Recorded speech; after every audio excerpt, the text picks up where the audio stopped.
What's up, Philadelphia? Welcome back to First Time, Long Time. I'm Colin Newby at 97.5 The Fanatic and 93.3 WMMR, coming to you weekly with Philly Sports Talk. And today I got a 50-50 split. Splitting my time with Flyers and Sixers down at the Wells Fargo Center during the winter sports season. And today I'm going to split the first 50% of this show, roughly, on the Matvei Michkov saga, the healthy scratch by John Tortorella and the big game in his return to the lineup, and spend the second half of the show talking about the NBA in-season tournament, aka NBA Cup, that the Sixers get started with the matchup against the New York Knicks. But first, let's get to the Flyers. So fast forward if you hate hockey, but we're going to talk about Matvei Michkov getting healthy scratched. John Tortorella had said about a week before that he might have to miss some games.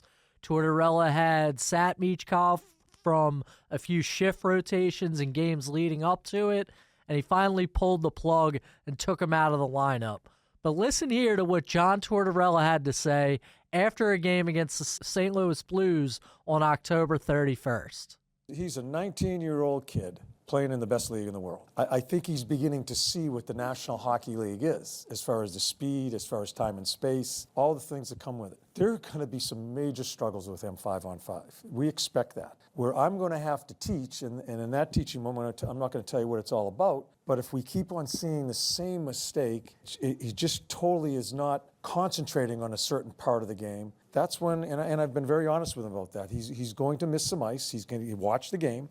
It's not me, screaming at him. It's telling him this is how it works. If I think other guys are going and you're struggling in certain situations and it's repetitive, you're going to have to sit and watch for a little bit. And that's all that was. He's had some struggles. He doesn't play 4 games in 6 nights over there.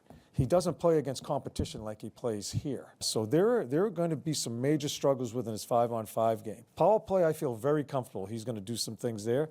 So I'm going to have to watch him, and just like any other young player, or really any other player in that room, he's going to be held accountable as we go through these games, and we'll see where it goes. For the second period, you gave him kind of just a pat on the back. Yeah. Do you think he received it well? Yeah, he's a great kid. He wants to do so well. But it's a lot. It's a lot for him. Power play's been good. I think it's struggled a little bit in the past few games. But 5-on-5, that line really hasn't been that great. And he has struggled 5-on-5. But when it comes to situations that we've gone over and he still totally doesn't understand, some part of that for me was I don't think he really understood. And we needed to get him in between periods. But I didn't want to sit him a period. I didn't. I just wanted him to sit, relax, think about what I said to him. I think he missed 2 or 3 rotations when we put him back out there. That's the way it's going to be. He may miss games. Who knows? I don't know what's going to happen. But that's part of the development of a 19-year-old kid. So having heard that, I think it was 6 days before the healthy scratch, when the news came out, I wasn't going crazy on either side of the argument. The people that were for the scratch, the people that were okay with it, versus the people who are against the scratch and in large part against John Tortorella altogether. I heard Tortorella say it after that Blues game, and he had sat him for decent stretches of the last couple games. His ice time dropped, I think it was 19 minutes in the first 9 games and then down to about 14 minutes over the next 5. But you even had indicators before that. Danny Briere, during training camp, said there might be quote-unquote fireworks between Tortorella and Michkov at certain points this season. Briere said it in the context of this message of long-term development and really considered it an advantage of Michkov coming over from Russia earlier than everybody expected. Remember, this was supposed to be 3 years in the KHL after the Flyers drafted him in 2023. He ends up coming over in 1, and with that, he overlaps with John Tortorella, who is very unlikely to be the coach after 2 more seasons.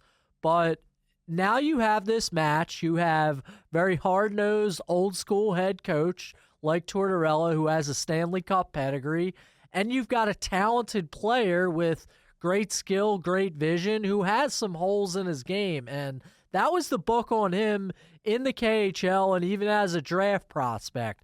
The Flyers knew what they were getting into, and Danny Briere saw it. The fireworks happened probably a little sooner than everyone thought, but Michkov sat as a healthy scratch for 2 games, the first down in Tampa, the second one in Florida. One thing should be mentioned in the conversation, tracing back to the beginning of the year, though. Michkov had a lot of offensive production. He had 9 points in his first 8 NHL games, which is excellent, but most of those points came on the power play. He only had 1 assist at 5-on-5 at the time of the healthy scratch. So Tortorella had come to trust the creativity on the power play. You heard that in the quote that I just played from the St. Louis Blues game. But there were some problems away from the puck. Michkov had been taken off out of the offensive zone a little bit too early. That's part of breaking out in the NHL, and that's probably got a lot to do with why Tortorella mentioned the speed of the game. And there was just some other little warts in his game, and I remember one play against the Carolina Hurricanes last week where Michkov kind of stopped moving his legs in the neutral zone and reached for a puck. Remember thinking in my head, well, John Tortorella is really not going to like that one. So the healthy scratch did not come as a surprise to me. And I do have a lot of respect for how John Tortorella has developed players. I don't think this is a move of the old school dinosaur head coach. I hate that word when people try to be all hyperbolic and say dinosaur. I don't think this is a move of a head coach punishing a player who's just not playing great defense and ignoring the bigger picture. If Tortorella did that based on ego, he wouldn't have the track record that he has with younger players within the Flyers organization. I think Owen Tippett has made huge strides. That's a good example. He's encouraged Owen Tippett to be very aggressive offensively, develop as more of a power forward, and that's worked over the past 2 seasons. Now the Flyers have made a long-term commitment to Owen Tippett. Travis Konechny's similar. He hasn't pounded the defense into Konechny too much. He lets him take a lot of risks, and Konechny has had career bests across the board since John Tortorella has become the coach, at least in terms of offense. Cam York's another one. Tortorella demoted him to the AHL 2 years ago, really to see how he would respond to challenges, and York's developed into arguably the best defenseman on the team. I would call Travis Sanheim the best defenseman right now, but he's another guy that's had his struggles with Tortorella and really developed into a better overall player despite these types of challenges. So I'm not saying that John Tortorella has gone so overboard. He's made some questionable decisions as Flyers head coach. I think the biggest one you can point to was scratching Sean Couturier in March of last season, only about a month after he had named him the captain of the team. But my real problem here in this situation, my problem was with the logic. John Tortorella seems to think that a player can learn from being a healthy scratch.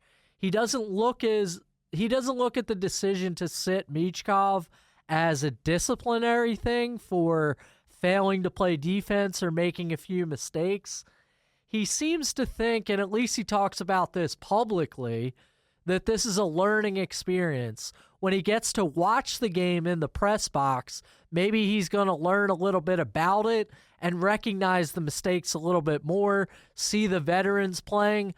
I don't know the full legitimacy of that statement, though. Is it really helping Michkov to sit in the press box? Doesn't he need to learn by making the mistakes and, I don't know, maybe even seeing them on film rather than seeing other people play the game? It's not the craziest thing to sit a star player down for 2 games. Actually, he's not even a star player. I should point out an expected star player, a high draft pick with a lot of skill. But it's not the craziest thing to sit him down for 2 games. But I plan to dig into the idea a little bit, Tortorella not seeing it as a punishment, but I want to get a better grasp before going crazy on the Tortorella thing of how a healthy scratch can help a player sit back and watch the game, observe things at a slower pace, and maybe learn the next time he goes back into the lineup. After the 2 games in Tampa Bay and then against the Florida Panthers down in Sunrise, Michkov went back in the lineup in their first game at the Wells Fargo Center since they played the Sharks. And by the way, I don't believe that was a coincidence that he got scratched for 2 games on the road just to come back into the lineup in front of the home fans. But when he came back in, the Mad Russian comes out. He gets his first career NHL goal at 5-on-5, and he had an assist on the power play. And I think this guy is the real deal. He has the attitude to take that motivation, get back in the lineup, and respond to the challenge. He drew comparisons to Nikita Kucherov before he came over to the NHL. I think he does have that same skill and the vision with the puck as a playmaker, can be a goal scorer, can be a passer. But in the overall scope, I think all players need to craft an all-around game at age 19. That's nothing new, and Michkov's still a Calder Trophy candidate for the NHL's Rookie of the Year, despite a few healthy scratches, and he's probably even the favorite to that award. So please don't overreact to this situation, and I think anybody who listened to Eric Johnson, the trusted vet, talking about how Tortorella scratched Michkov, I think that you'll feel a little bit better after listening to the words Johnson said after the victory against the Sharks at the Wells Fargo Center on Tuesday. We were doing the extra work that the extra guys do, so put that work in, and I think it's easy to maybe hang your head a bit as a young player with a lot of promise and a high pick, but I think he had the right attitude about it, and he responded, and sometimes it's good for a young player. I mean, some of those guys on the other side, Smith and Celebrini, I don't think they're going to play every game this year either, so just that kind of the new development model, and it happened with Carlson last year in Anaheim, so they're not used to playing 82 games, so I think that's kind of a learning curve. Had a great bounce back game. I'm happy for him. So Eric Johnson's talking about Will Smith, who was the 4th overall pick in 2023, and Macklin Celebrini, who was the 1st overall pick in last year's draft. He also was talking about Leo Carlson of the Anaheim Ducks sitting out a few games and how it's a little bit of a new development strategy in the NHL. The wear and tear of an 82-game season can be very real, and I don't have a problem with it if NHL teams want to do that, as long as John Tortorella stays true to what he was talking about. He's not trying to discipline Michkov or just crush his overall creativity with too much concern with playing defense. And at this point, I don't think that's the case. Do I think that John Tortorella is correct in everything that he does and how he handles players? No, I don't. But I also notice how he talks about Michkov in an overall sense, especially with the competitive drive. Tortorella just gushes over certain players. I've heard him say this about Travis Konechny, about Nick Seeler, Sam Ersson as a goaltender, a position that Tortorella's even admitted he doesn't know that much about. All he does is praise Ersson as a competitor. But he says the same sorts of things about Michkov. And Michkov, as I'm trying to train myself to say, I think we said Michkov before he came over, but Michkov is the pronunciation that we're going with now.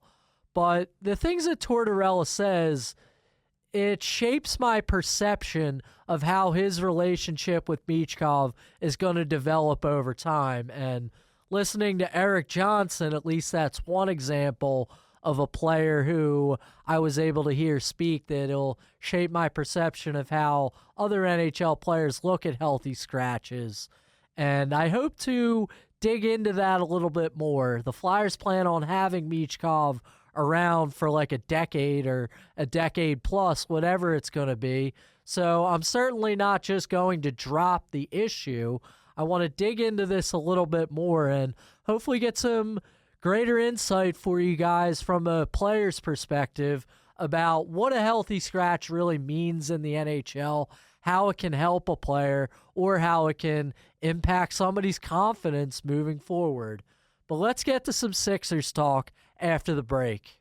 If it's happening in Philly sports, Colin Newby's talking about it. Go with him behind the scenes of legendary sports venues with the best athletes and the most iconic media personalities of the greatest sports city in the world. What's up, Philadelphia? Welcome back to First Time, Long Time, and I want to move on to some Sixers talk, but it's really more just NBA talk, and it's about the in-season tournament, the Emirates NBA Cup 2024. And yeah, I know, people are making fun of it more than people are looking forward to it. And that's fair. You can think whatever you want to think. It's another thing that doesn't really surprise me. I wanted to pose a different perspective, though. And remember, I try to make this show about unconventional thinking and new ideas. So think about it this way. Professional sports is a very tightly wound, exclusive group. It's like that with players, like that with executives and coaches, and it's like that with fans. You've either followed forever or you haven't. There's people that have been dug into this world for their entire lives, and all these people can spot someone who doesn't know anything about sports from a mile away. But that reality, it pushes people into making fun of things that are not part of their world, not part of this regular sports calendar that they've become so used to and obsessed with and passionate about for their entire lives. It's actually why everyone hates analytics, too, mostly because they don't know what analytics are.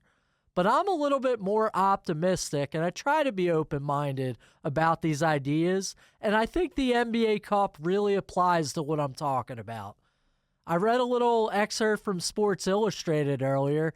They did a breakdown of the prize money offered for the NBA in-season tournament. I realize it's a flaw in the system that the star players aren't going to worry as much about the prize money because they're on such big tickets. But the league did invest in this. If you win the NBA in-season tournament, you actually have more financial incentive than anyone who wins the World Series, the Super Bowl, or the Stanley Cup. I also read that the 2023 in-season championship game between the Lakers and the Pacers, where Anthony Davis went off for that huge game in a LA victory, that had the highest television ratings of any NBA regular season game since 2018 that wasn't played on Christmas Day.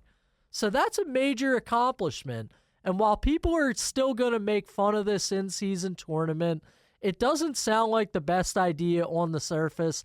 I think that basketball fans should give this a little bit more of a chance than they have so far. To consider it from a Sixers angle, I think everybody's going to focus in on Joel Embiid. He's going to make his season debut against the Knicks at the Wells Fargo Center in the first game of the Emirates NBA Cup. And the Knicks are the team that celebrated on that Wells Fargo Center floor the last time Embiid played a competitive NBA game. But the real issue this season with him has been the load management thing. The Sixers didn't want him to start the season, and God, has that turned into a controversy. Just rewind back to last week's episode about Joel Embiid shoving the columnist from the Philadelphia Inquirer, and you can listen to the good clip from Kevin Cooney on 97.5 The Fanatic. But really that issue all started with load management, and NBA load management in the past maybe 5 years or so has really ruined regular season basketball. I mean, if the factor of a star player sitting out is going to impact the game, then, I mean, regular season games have just become meaningless at a certain point. And in my personal opinion, the league can't really do that much about this. If teams want to handle their players and give them playing time in the best ways that they see fit to get a competitive advantage in the NBA playoffs, then I don't know what you can do about that. Professional athletes are always hurt, by the way. You hear that there's a difference between hurt and injured. So why can't teams, why isn't it in their right to sit players who are hurting, who have banged up knees, a sore back, if they think it's the best thing for the player's physical conditioning to make it all the way through the grind of a professional sports season? So can the league really police that? I don't think so. But what they're trying to do with the NBA in-season tournament is give the players incentive to play. The players right now don't really take the regular season seriously enough. All they want to do is fast forward to the playoffs in a lot of cases. I shouldn't paint with a broad brush, but in too many cases, they just want to get to the playoffs. So if this in-season idea is to fight load management, then I think everybody should be willing to give it a try. And the league looked at soccer and the in-season trophies that they give out in different leagues and also college hoops tournaments. We've all seen the invitationals early in the college basketball season. And, oh, by the way, worst case scenario in this NBA Cup, if it means absolutely nothing to you, if it means absolutely nothing to the players, coaches, whoever, then it's still equal to a regular season game. These count in the standings, so there's really no risk at all that takes away from you as the consumer, because worst case scenario, you're watching a regular season game the same way that you would have if the NBA never thought of this in-season tournament idea altogether. So I'm not going to force this down people's throats or hype this up like it's a huge deal, because it's not, at least not yet. I just want to include the whole picture, and you don't always have to knock something before you try it. Maybe in 5 years or so, we will have broken the force field that is that exclusive, tight-knit community of professional sports fandom, and maybe people kind of adjust their line of thinking and consider the NBA in-season tournament part of that sports calendar and something to look forward to a little bit, a regular season novelty that isn't as big as the NBA Finals, but still means a little bit to the players and to the fans. So when you tune into these Sixers games or any NBA games in the NBA Cup 2024, just remember to stay open-minded. Thanks for listening, Philadelphia. I'll be back next week on First Time, Long Time.